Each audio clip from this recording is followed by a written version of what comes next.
Ladies and gentlemen, please welcome Cameron and Naya. Wow. Naya, good to be up here. Yes. So we're finally doing this, Cam. This is exciting. It is. So listen, I'm super excited on behalf of the entire tech and design community to, first of all, be doing this conversation with you and to officially welcome you on your first visit to India. It is my first visit. I think I'm on hour 76 of my India experience, and it's been wonderful so far. So, okay, before we dive into other stuff, what's been the most exciting thing about you for India in the last 3.5 days? Two things. The people have been amazing, incredibly friendly, incredibly giving. The people I've met who have told me about the tech scene here, about the culture here, it has been really valuable to learn from them. And secondly, the food has been incredible. Every place I've eaten over the last 4 days has been amazing. And what's been your favorite dish? I had some kulfi on Thursday night, which was delicious. And also the dal from Bukhara, that was incredible. Yeah, that's my favorite too, Cam. You know, I think before we dive into sort of the business questions, 3 things that stood out to me, which not too many people may know about here. And by the way, we actually have commonalities in. One is that you were also a qualified lawyer and now a tech entrepreneur like myself. There's not too many of us in this sort of a paradigm. I wouldn't say I'm a qualified lawyer, but I know a bit about the law, yes. Yes. The second, of course, is that I think, and Canva in general, has been a very, very big believer in communities driving impact and growth. And I think that's really fascinating. We'll actually dive a little bit into that as well. And I think the third thing is that there's a fundamental belief in Canva from a software perspective of design having the ability to shape and impact lives at scale. And that's really what I'm building with my new venture edition as well, but from a hardware perspective, a design-led hardware perspective. So overall, a real privilege to talk to you, but let's dive right into it. Yeah, I'd love to chat about that. So let's get back into like the very, very early days of Canva, Cam. You know, as I think a lot of us here are very curious to know what really drove you to build Canva and to kind of like look at a future where you had this crazy belief that design would actually set the narrative for businesses, for individual creators, for how economies would shape up. So we actually started Canva 13 years ago in 2012, but the story kind of begins even before that. As you mentioned, I did law at university, but I was terrible at it. And I put myself through university actually doing graphic design. I worked on making catalogs and flyers and posters, and that's where I did an incredible amount of learning. I also did computer science at university, so I managed to fuse both design and technology together. And I left university and started my own design agency and ran that for a while. And it got a bit of attention, and eventually Google came knocking. They wanted me to work on a product that they had been thinking about for a long time. So I joined Google in Sydney and worked on a product called Google Wave, which was all about communication, a new way of communicating. It was an incredible journey, but also an incredible failure. We launched the product, no one could figure out what it was meant to do, and we ended up with very few users on it. But it was incredibly formative for me because of the network that I got introduced to through the Googlers that I worked with. My boss at the time was one of the founders of Google Maps. So he passed on an incredible amount of knowledge to me about building products and thinking about businesses. And I left Google with 2 other Googlers, started another startup, which also went incredibly badly. But through that, I managed to meet my current co-founders, Melanie and Cliff. And we started Canva jointly with an understanding of how powerful design could be. Each of us had arrived at 2012 through different paths. But my background in professional design and technology fused with their background in business and working with people and community was really the secret sauce behind Canva. And I think it's really interesting because, you know, you were building Canva and you were looking at design being transformative across different industries at a time when I don't think design thinking in itself was as prevalent, right? So it's super interesting that you bet, like the 3 of you bet on that future. So today, Canva actually has gone from this journey of being a startup to being used by folks as diverse as educationalists, to folks in, of course, tech, of course, folks in, you know, just general industry as well. Tell us a little bit about maybe the 2 or 3 formative steps that you all took as a team, maybe from a product side or from a business side or something that comes to mind, that really helped you scale up from startup to being like a global behemoth that it is today. So we've been going for 13 years now, which is over a decade. And the industry which we're in has changed rapidly over that time. When we started, design was something that you would think only 1% of the world could actually do. A few professional designers used some complicated software to produce beautiful looking things. What we saw was that design was something that everyone should be able to do. Not just 1%, but 100% of the world. And the power that you give people when you give them a really simple to use tool that helps them express their ideas and achieve their goals is incredible.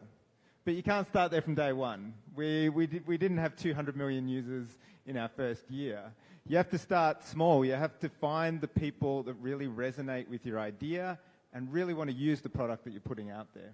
So we managed to find an initial community in social media.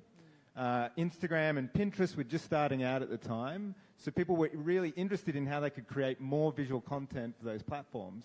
So social media managers really gravitated towards Canva. From there, we started expanding to other design types. We moved into presentations, we moved into websites and videos, even t-shirts and bags that you can get printed. And through each stage, we've broadened our audience and broadened the functionality of Canva to operate across every sector, as you mentioned, from education to enterprise to small to medium businesses. And I think that evolution in the product and the idea that you're constantly creating, adding onto the product, finding new audiences is really critical. And in speaking about finding new audiences, the last point I'll mention is about going global. In Australia, we have a very small population. We have 27 million people. In terms of the global audience, it's a drop in the ocean. So when you're thinking about a tech company in Australia, you need to think global first. You need to think about who's going to use your product in the United States, in Indonesia, in Brazil, in India, and you need to build from that from day one. And we have put a tremendous amount of effort into making the Canva product truly local, a product that people here in Delhi, in Bangalore, in Jakarta, in Barcelona can use and feel like it's a native product, like it was made for them, that has the content they need, that's in the language they speak, and feels authentically local. And that's what the team here in India, the Canva team, really focus on doing. So, when I was talking backstage to Cam, I asked him, what has been the most interesting sort of insight or the most interesting usage pattern you've seen in India? Cam, do you want to share that?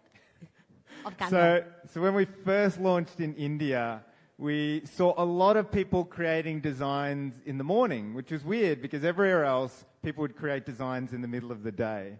And we were really curious, why are people creating designs in the morning? And of course, I'm sure you all know that it's about people sending good morning messages on WhatsApp. To us, it was a revelation. It was something we'd never heard of before. And when we discovered it, it immediately got our thoughts racing about the type of content people needed to make, about enabling people to use a template to send good morning messages, and of course, it's spread like wildfire since then. I don't know if you know, but my dad actually is a Canva user and he spams us in the morning with good morning, good evening, good afternoon, happy holy messages. So just so you know, you're a power user, my dad. I have to apologize for that. No, that's all right. It's good. It democratizes design, truly. But let's come back to this sort of double click on India.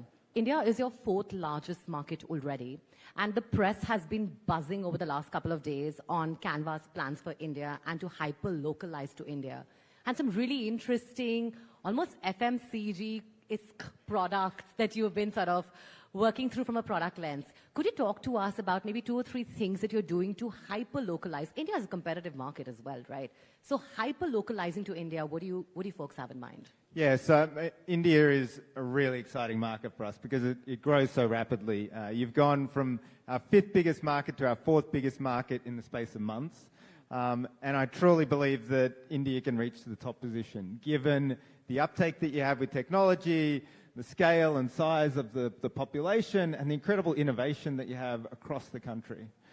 In tackling that, we realized that we need a product that India supremely focuses on that. And they do it not just through content, so they create an amazing number of templates for Shadi, for various other events that you have in your life. But they also focus on the product itself. And we have engineers here who are tailoring the product for the Indian market and making sure that things like the way that you pay for a subscription is different here in India. We recently launched 1-day subscriptions and 7-day subscriptions because that's the way that you use software and the way that you find it most useful in your lives. And making sure that Canva matches up with that is really important. Earlier this week, we announced that we're also launching a Hindi website that you can use Canva through. And that is an end-to-end experience that thinks about the context and the culture of every person that's going to use it. It's not just about translating a few strings. It's thinking about the type of business that you run, the needs that your business has, the templates that you're going to use, the different channels that you're going to send them on, and it's all very particular to India itself.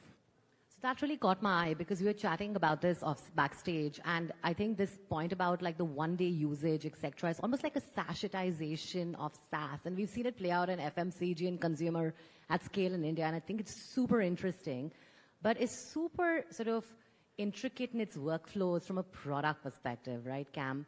So kind of like maybe just double clicking on that a little bit. When it comes to complexity, but also ease of use, the most foundational disruption and amplification of human ingenuity is happening today as we speak through generative AI. We're living in this paradigm. I think it's an exciting paradigm, an unprecedented paradigm. It's also changing the narrative of design. How is Canva leveraging generative AI in its workflows, in its sort of touch points with the consumers of Gen AI? So since day one, our mission has been to empower the world to design, which means that we need to put design in the hands of people in a way that is accessible, that lets them express themselves and lets them achieve the jobs that they set out to achieve.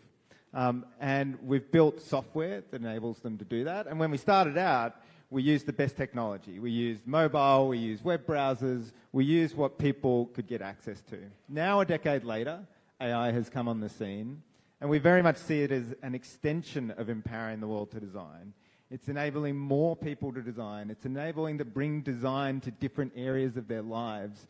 It's enabling them to do it faster, and it's enabling them to do it with higher quality.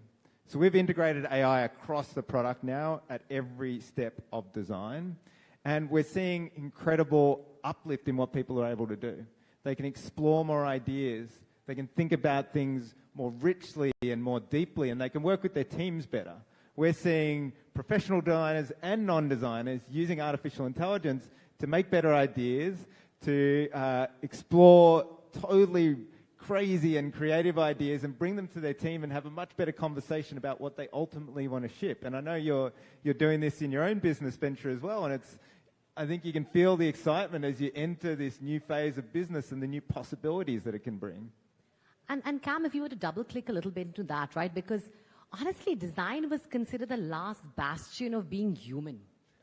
Really, right? I mean, that was about being like human equals creativity, human equals ingenuity, human equals design. Where do you philosophically land in this intersection? And what do you see as the next big sort of trend on the Gen AI piece that will really kind of be that 100x delta from a design perspective? I think we see this worry every time a technological innovation comes in. For centuries, every time a new technology has come out, people grapple with what it means for us as humans, as people. It's no different in the AI age, and we've still got a lot to figure out. But I'm personally very optimistic about what AI can bring and about how it can be a true partner. We're starting to see AI being this almost humanistic interface that you can partner with, that you can throw ideas around with, that you can go back and forth with to iterate on things and produce better ideas. And at Canva, we are very bullish on the idea that humans and technology together can produce better outcomes, can be better for society, can produce more impact and have more positive social impact. I love that buzzer. We've still got 45 seconds left. Yeah, we're quite efficient here, everybody. But, I think the last, I would say 2 questions from my end. One is what your team has basically said you should talk about, which is a 2-step plan. What is it about? And can you tell us more? So for the longest time on Canva, we've had a 2-step plan. Step 1 is build one of the most valuable companies in the world. And step 2 is do the most good we can in the world. And when we started Canva, we set out to create a different company. It wasn't just about creating as much money as possible and creating shareholder value. It was really about what is the positive impact we can have on the world by creating a great product and bringing together an amazing team of people that can have an impact on the world. And we think about those two different sides of the coin, about creating value and having positive impact at all times. We've set up a foundation called the Canva Foundation, which actually owns a large part of Canva. So every time Canva's valuation goes up, the amount of capital that the Canva Foundation has to access and do philanthropic work increases as well. We've now deployed over $30 million into programs such as direct cash grants and education, and we're continuing to scale and amplify that as Canva gets bigger. And this is the last question, and I know time's up, but if you look at your journey building Canva, right, with Mel and Cliff, what has been the one leadership lesson or the one sort of, this is the one thing I take away from this journey that you want to share with all of us today? For me as a leader, it is about championing my team. Our team are amazing. They do a far better job at many things than I do. And letting them take the lead, letting them take the reins, using their innate skills and enthusiasm to bring innovation to the company, to bring Canva to India, to help us grow, helping them flourish has been my biggest learning. You can see like the lift in his voice and the energy and the enthusiasm when he talks about his team, right? So it's actually really, I think, very authentic. And that's why I think your team also, by the way, calls you Captain Cool. So. It's a nickname I only learned off from you, but I think it's pretty accurate. But listen, Cam, it's been a pleasure. Time's up. It's been fantastic. And welcome again to India. And we're really excited for what Canva brings to India and to the overall tech and design ecosystem. So welcome again. Thanks. If you like this video, then like, share and subscribe to Mirror Now.